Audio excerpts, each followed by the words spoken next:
100% खात्री देऊन सांगते मंडळी, हा पदार्थ तुम्ही याच्या अगोदर कधीच खाल्लेला नसेल. हो, आज मी तुमच्यासाठी रेसिपी घेऊन आलेली आहे आंब्यापासून तयार केलेल्या गोड्या शेवेची.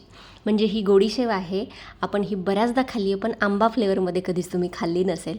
1 ते 2 महिने टिकते, अजिबात खराब होत नाही आणि मस्तपैकी आंब्याचा फ्लेवर याच्यामध्ये येतो, खुसखुशीत तयार होते. चला मग सुरुवात करूया. तर सगळ्यात अगोदर आपण ही गोडी शेव तयार करण्यासाठी इथे 1 कप मैदा घेतो आहे. मैद्याच्या ऐवजी तुम्ही इथे गव्हाचं पीठसुद्धा वापरू शकता, पण मैद्याने जास्त खुसखुशीत होते.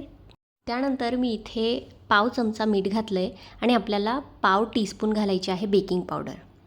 तर बेकिंग पावडर जी आपण केकमध्ये वापरतो ती, त्यामुळे मस्त आतमध्ये पदर सुटतात आणि खुसखुशीत तयार होते. त्यानंतर 2 ते 3 चमचे मी इथे साजूक तूप घातलेलं आहे. आता इथे पाव कप मी इथे आंब्याचा पल्प किंवा रस काढून घेतलेला आहे. आंबा फक्त मिक्सरला फिरवायचा आणि पाणी वगैरे काही घालायचं नाही, घट्टसर असा आंब्याचा रस याच्यामध्ये घालायचा आहे. जेवढा तुम्हाला हवा असेल तेवढा याच्यामध्ये घालू शकता किंवा पूर्णपणे सुद्धा अर्धी वाटी आंब्याचा पल्प वापरून सुद्धा तुम्ही ही कणिक मळू शकता.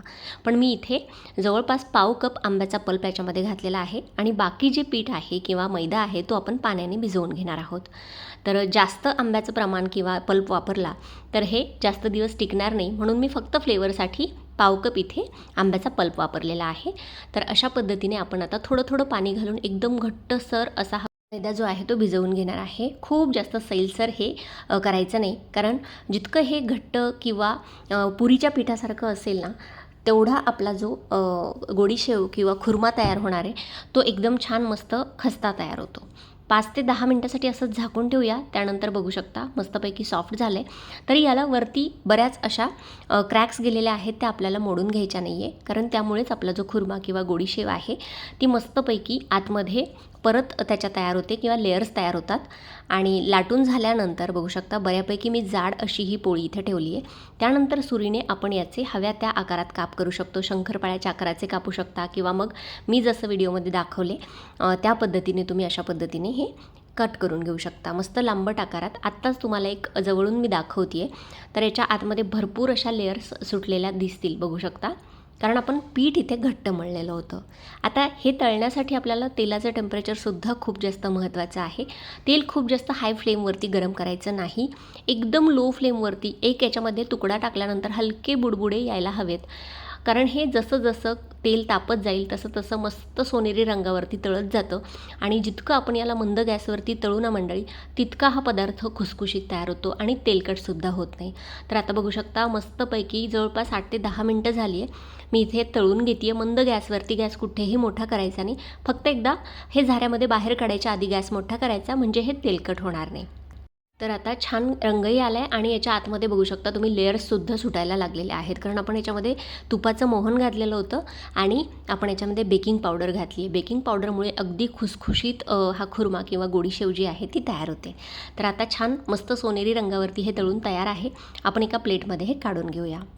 त्यापेक्षा जास्त डार्क रंगावरती हे तळायचं नाही, कारण हा तळणीचा पदार्थ आहे, तर खाली उतरल्यानंतरसुद्धा याचा रंग थोडासा जास्त डार्क होतो, कारण याच्यामध्ये कुकिंग प्रोसेस सुरू असते. बघू शकता मस्तपैकी काय इथे आपले लेयर्स तयार झालेले आहेत, खुसखुशीत आत्ताच दिसायला लागलेला आहे. तर याच पद्धतीने मी बाकीची सुद्धा गोडी शेव जी आहे किंवा जी खुर्मा आहे ते अशाच पद्धतीने तेलामध्ये तळून घेते. हवं असल्यास गॅस थोडासा बंद करू शकता, कारण तेल खूप जास्त तापलेलं होतं. सगळी जी गोडी शेव आहे ती आपण अशा पद्धतीने प्लेटमध्ये तळून घेतलेली आहे. आता आपल्याला इथे पाक किंवा चाचणी बनवायची आहे. त्यासाठी मी इथे अर्धा कप घेतलेली आहे साखर आणि पाव कप आपल्याला त्यामध्ये घालायचे पाणी. जेवढी साखर आहे त्याच्या अर्ध पाणी घालायचं आहे. आता गोडी शेवमध्ये फ्लेवरसाठी हमखास बडीशेपचा वापर होतो, म्हणून मी इथे फक्त अर्धा टीस्पून बडीशेप घातलेली आहे. तुम्हाला जर आवडत नसेल तर स्किप करू शकता, पण याने मस्त फ्लेवर येतो.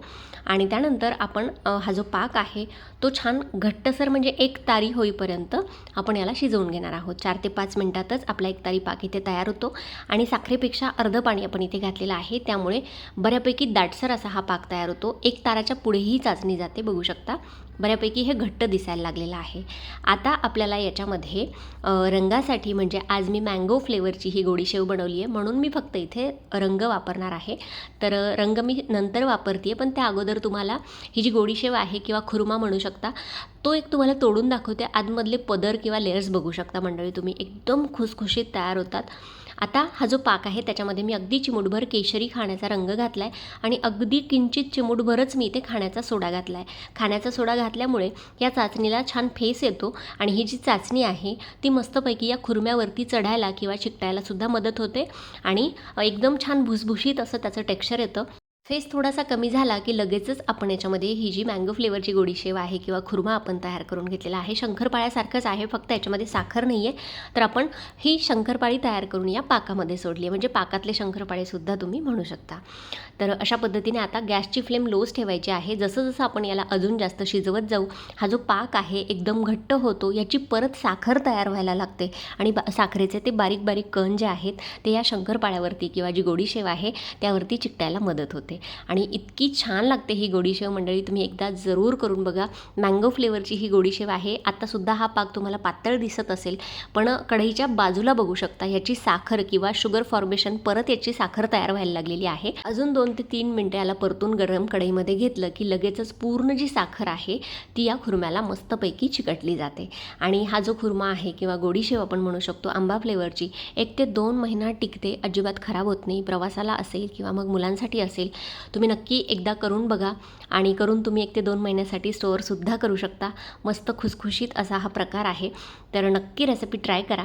आता बघू शकता 3 ते 4 मिनटं झाली आहे. साखर बऱ्यापैकी इथे सुकलेली आहे आणि पूर्ण साखरेचा जो पाक आहे खुर्म्यावरती लागला आहे आणि आता मी तुम्हाला हे प्लेटमध्ये काढून दाखवते, म्हणजे तुम्हाला कळेल की हे किती जास्त खुसखुशीत आणि मस्तपैकी कोरडं झालं आहे. अजिबात पाक इथे शिल्लक राहिलेला नाही आहे. बघू शकता प्लेटमध्ये घातल्यानंतर याच्या आवाजावरूनच कळत असेल की मस्तपैकी आपली ही आंबा फ्लेवरची गोडी शेव इथे तयार झालेली आहे.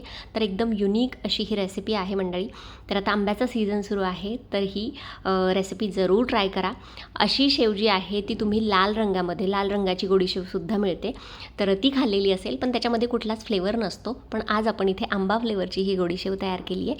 तर नक्की एकदा ही रेसिपी ट्राय करा आणि मला कमेंट सेक्शनमध्ये सांगा की आजचा व्हिडिओ, आजची रेसिपी कशी वाटली. बघू शकता तोडून दाखवल्यानंतर आतले जे लेयर्स आहेत ह्याच्यावरूनच तुम्हाला कळत असेल की किती जास्त ही खुसखुशीत तयार होते.